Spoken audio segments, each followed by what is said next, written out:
Bonsoir, bienvenue dans C'est de la balle. On fait une montée ce soir dans C'est de la balle, la montée de l'Étac Handball. Le club évoluera en National 2 la saison prochaine. Voilà, les joueurs sont dans le public. Bonsoir à Carole et Christophe, les deux coachs de cette équipe. Bonsoir aussi aux joueurs, vous les avez entendus. Il y en a 3 présents sur le plateau. William, Clément et Ludovic. Ravi d'ailleurs, Ludovic, d'être sur le plateau avec nous. Bien sûr. Bonsoir également à Seb Dallet, Seb qui va s'essayer ce soir au poste de pivot. Très difficile ce poste de pivot, surtout quand on a un défenseur comme Ludo. Voilà. Physique. Bon, ouais. Les coachs, d'abord, vous avez fêté la montée comme il se doit ou on attend un petit peu, Carole? Pour l'instant, on n'a rien fêté du tout, parce que le championnat n'est pas terminé. Donc, on termine le 15 mai contre Besançon à domicile.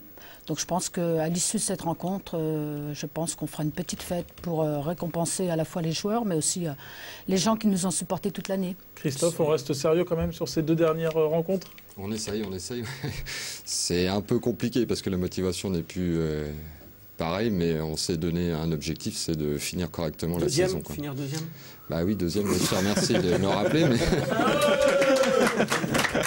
Bon, vous avez notamment au Stade de l'Aube fêté cette montée, c'était plutôt sympa, Carole, le coup d'envoi contre Bayonne Oui, enfin bon, on ne s'est pas fait d'entorse à la cheville au coup d'envoi, donc c'est déjà bien, on n'a pas été trop ridicule. Après, bon, oui, c'était sympathique d'être invité par les Stacks et de pouvoir assister à la rencontre, même si le 0-0 ne nous a pas complètement satisfait. Bon, ça permet de donner quand même un coup de projecteur aussi sur le hand. C'est une belle promo aussi, éventuellement, non?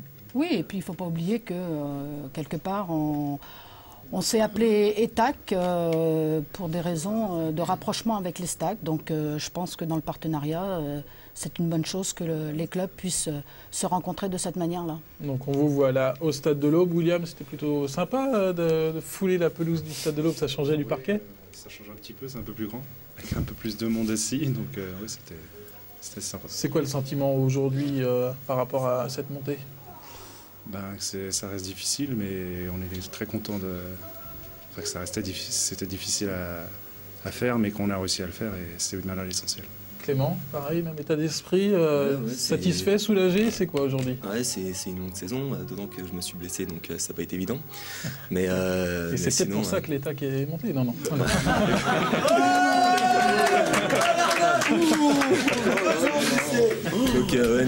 c'était... Ah non, mais il faut les virer. Non, mais ouais, c'était une saison plutôt difficile. Et c'était important de participer à la fête à la fin. Ouais, non, mais j'ai pas été blessé toute l'année non plus, mais... non, ouais, je me suis blessé 2 mois et demi, et puis voilà. Les derniers matchs ont été plutôt difficiles quand même, elle a été dure à signer cette accession, Ludovic, non? C'était plutôt tendu la dernière rencontre? C'était tendu toute la saison, hein. Ça n'a pas été donné dès le départ. Donc évidemment, à la fin, ça devenait un peu physiquement dur aussi. Pas beaucoup de monde, pas beaucoup de rotation, donc quand on a quelques blessés, c'est dur aussi. Donc forcément, il a fallu aller la chercher. Aujourd'hui, on l'a fait et c'est le principal. Une question pour les coachs. Pour vous, la montée, elle est logique pour l'Étac? Elle est logique. Elle est le fruit, je pense, d'un travail de plusieurs années. Elle est aussi le fruit du travail des garçons. Donc, il ne faut pas oublier qu'avant tout, ce sont eux qui jouent. Donc, je pense qu'elle est surtout méritée pour l'ensemble du travail effectué du club, des joueurs et des gens qui nous entourent. Qu'est-ce qui a fait la différence par rapport aux autres équipes, celles qui ont fini 3e, 4e, Christophe? Sur le plan physique, on a tenu quand même plus que correctement tout le long de la saison. Ensuite, on a gardé notre niveau de jeu, même à des moments où on baissait un petit peu en intensité quand même, parce que la saison était longue. Donc il a fallu quand même être performant à des moments où physiquement on était un peu plus usé, on va dire. Et puis, puis il y a un groupe quand même qui avait envie de le faire, et ça c'est énorme, quoi. Est-ce qu'on pense déjà à la saison prochaine, quand on est coach, est-ce qu'on la prépare déjà, ou est-ce qu'on s'accorde un petit peu de temps pour savourer déjà cette montée? Je pense qu'on prépare, on a un projet, il ne faut pas oublier que le projet c'est la N1. Donc dans le projet, il y avait l'accession à la N2. Donc forcément, oui, parce que de mois en mois, de mois en mois, on travaille pour le projet de l'accession à N1. Donc on pense forcément à la suite et que la N2, c'est qu'une étape et qu'il ne faudrait pas que cette étape, ça soit juste l'étape d'une année. C'est simplement une étape pour franchir le palier pour se retrouver en N1 un jour. Voilà. Dans la progression, c'est déjà donc assurer le maintien la saison prochaine. Et après, vous êtes fixé un certain nombre d'années pour essayer de... Entre 2 et 3 ans, voilà. Bon, après, c'est le projet aussi de plusieurs clubs. Hein. Il y a l'ETAC, dedans, il y a Rosières qui nous file le coup de main, il y a Sainte-Savine, et ainsi de suite, et la SPTT. Donc voilà, on a un projet. Le projet a l'avantage d'exister et fonctionne, puisqu'on arrive, on est parti de Prénat, on est en N2. Maintenant, en continuant le travail avec les clubs partenaires et le boulot qu'on fait avec les joueurs, il faut qu'on arrive à monter en N1. Voilà. Bon. Et ça, c'est notre projet maintenant pour les 2 ou 3 années à venir. On va parler justement de l'avenir de cette ETAC handball, mais un petit tour d'abord par la séquence de Seb, la dernière de l'année pour l'ETAC handball. Seb qui a participé en début de saison à un entraînement de l'ETAC, parmi les postes découverts, celui de pivot avec le capitaine Romain Garnier. On regarde tout de suite la séquence de Seb. Nous, notre but, c'est pas forcément de marquer des buts, c'est de prendre les coups pour que nos arrières soient dispo. Donc on prend les coups pour les autres et de temps en temps on a des balles dedans. Il faut savoir se servir de ses mains, il faut savoir attraper les ballons pour mettre des gifles et pouvoir attraper les ballons à une main. Parce que souvent la deuxième main elle sert pour faire ton gain d'espace. Il faut savoir arriver à te retourner et les shooter avec un gaillard qui fait 100 kg sur le dos.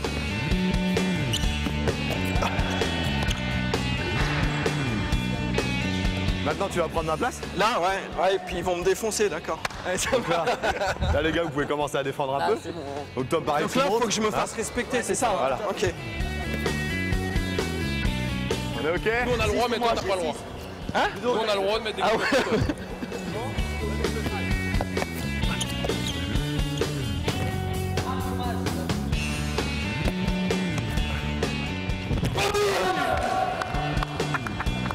Ça, c'est un vrai shoot de pivot bien arraché. Là, on va faire maintenant, quand les défenseurs sont un peu plus aplatis, pour faire un gain d'espace. C'est-à-dire qu'on va pas forcément faire de bloc, là, on va travailler pour nous, les pivots. On va se faire de la place pour avoir de l'espace pour prendre le ballon pour les shooter. Donc là, on n'a pas beaucoup de place. Il va falloir attendre que le demi-centre s'écarte un petit peu pour nous gagner notre espace. Oh. Toi, tu dois être là en gain de position. Et si moi, je vais de l'autre côté, là c'est un peu plus dur, par contre. Hein? Il faut que tu les bloques. Faut pas, ils peuvent pas passer devant toi, sinon t'as pas le ballon. Déconne pas, Ludo. J'ai ma mère qui regarde.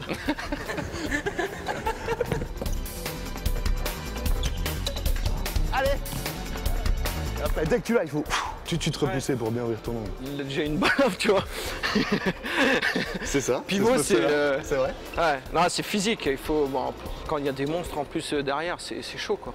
Tout à fait. Là, on va te montrer un des tirs les plus durs en pivot. Quand on n'a pas forcément bien gagné notre espace et que le défenseur est derrière nous. Et là, il faut se bagarrer pour essayer de se retourner pour pouvoir aller tirer. Ah, il faut se battre, quoi. Allez, retourne-toi, allez, pousse. Ouais, c'est ça. C'est ça, Nicky. Allez. Arrache. Ouais, c'est ça. Il manque un peu de physique, c'est plus la physique d'ailier. Mais bon, il n'y a pas de raison, avec un peu de boulot, il pourrait très bien y arriver. Pas de raison. Puis un peu de cachet aussi. Prendre un peu de masse musculaire. Ludovic, c'était plutôt facile de défendre sur Seb Dallet? Un physique comme ça en pivot, ça fait rêver pour un défenseur. Un pivot comme ça tous les week-ends, ce serait agréable. On sait qu'il y a un joueur en moins dans l'équipe, donc ça ferait plaisir. Seb, vous pouvez rétorquer. Non, j'accepte volontiers cette petite blagounette. Et je m'excuse même pas d'ailleurs d'avoir dit des monstres comme Ludo. Bon, la Nationale 2, Clément, ça signifie quoi? C'est plus physique, c'est plus technique, c'est quoi? Ouais, ça va être surtout plus physique, peut-être plus technique, je sais pas, plus tactique, je sais pas non plus, mais sûrement plus physique, ouais. Et, je pense que le palier sera plus entre la N2 et la N1 qu'entre la N3 et la N2. Il y en a beaucoup d'entre vous qui ont déjà connu ce niveau de N2? William, par exemple? Non, je suis là depuis très longtemps, mais non. Justement, c'est quoi aujourd'hui? C'est un aboutissement? C'est une fierté? C'est quoi? C'est la fierté de pouvoir finir plutôt sa carrière vers le haut plutôt que vers le bas, c'est toujours plus intéressant. Il va falloir se faire sa place aussi, ça va être compliqué ou pas? Ouais, bah ça c'est le combat de toute l'année, donc il faut travailler pour. Et après, c'est le choix des coachs qui font leur choix tous les week-ends. Hein. Ludovic, on est plutôt pressé d'évoluer à un échelon supérieur. Bien sûr, on est toujours pressé. Donc, j'ai jamais connu ça. Donc, ce sera une première. Donc, je pense que c'est important qu'on monte avec le groupe qu'on avait. Donc, aujourd'hui, on y arrive. Donc, aujourd'hui, à nous de faire une bonne saison l'année prochaine, de s'arracher toute l'année, puis voilà, le maintien, et puis ce sera fait, quoi. Allez, les joueurs, écoute plus là. Est-ce qu'il va falloir des recrues là pour rivaliser avec les autres équipes de National 2? 50%, je crois, hein, vous aviez parlé de changer l'effectif. On sait que sur la base arrière, on sait qu'on a besoin d'augmenter un petit peu le niveau physique. Donc il nous faut des joueurs de grande taille qui sont capables de tirer de 10-11 mètres. Donc on a plutôt des joueurs débordeurs, des tireurs à mi-distance. Mis à part peut-être Ludovic qui est capable de loin. Donc on sait que c'est plutôt dans cet axe-là qu'il faudra chercher. Des Latou, quoi. Ouais. Pas mal l'exemple quand même. Ouais, c'est pas mal. Ouais. Un joueur comme Seb, ça peut intéresser les TAC Ailier, vous en avez déjà plein. Il y a encore un petit peu de boulot là, je pense. Bon, non, mais il va falloir quand même que. Enfin, on va pas tout bouleverser non plus. Hein. L'équipe, c'est pas pour toi, Sam. J'ai bien compris. On va pas bouleverser tout, puisque c'est quand même l'aboutissement d'un travail de plusieurs années. Donc il y a un groupe qui est existant. Nous, notre but, c'est aussi d'étoffer le groupe sans tout flinguer, puisque de toute façon. Depuis 4-5 ans, on travaille là-dessus. C'est surtout, en plus, votre base, c'est de travailler sur cette dynamique, justement, de groupe. Sur la dynamique de groupe et puis aussi sur la formation des jeunes. Je répète, il y a plusieurs clubs qui font partie de l'entente. On va prendre des joueurs, enfin prendre, c'est un bien grand mot, mais on va s'améliorer avec cette jeunesse. Bon, évidemment, il nous faudra quand même un apport ou deux de l'extérieur, mais voilà. Vous avez déjà un petit peu pisté des joueurs, vous avez déjà des noms. Est-ce que c'est comme dans tous les sports, on essaye de travailler en amont. Maintenant, il faut attendre que les championnats se terminent, puisqu'on a quand même la chance de savoir qu'on monte à 3 ou 4 journées de la fin. Donc il faut aussi rester correct et laisser les gens finir leur championnat et après faire le nécessaire. En tout cas, 12 journées. Je propose aux joueurs là, qui sont dans le public de nous rejoindre sur le plateau derrière les 3 joueurs. Qu'ils sont ici avec notamment Nez Rouge. Sébastien, c'est ça? Oui, il paraît.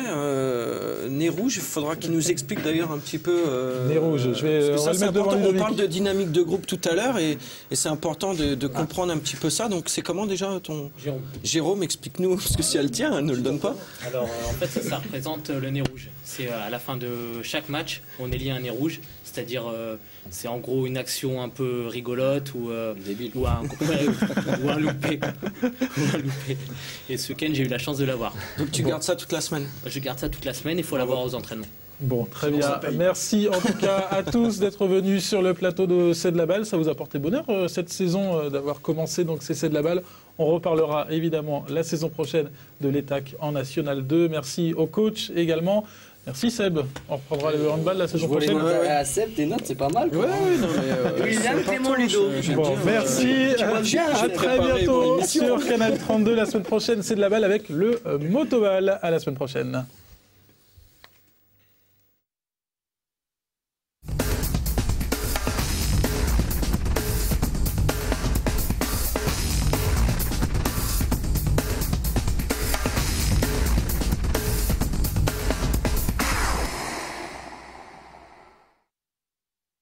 Je n'avais même pas fermé mon portable.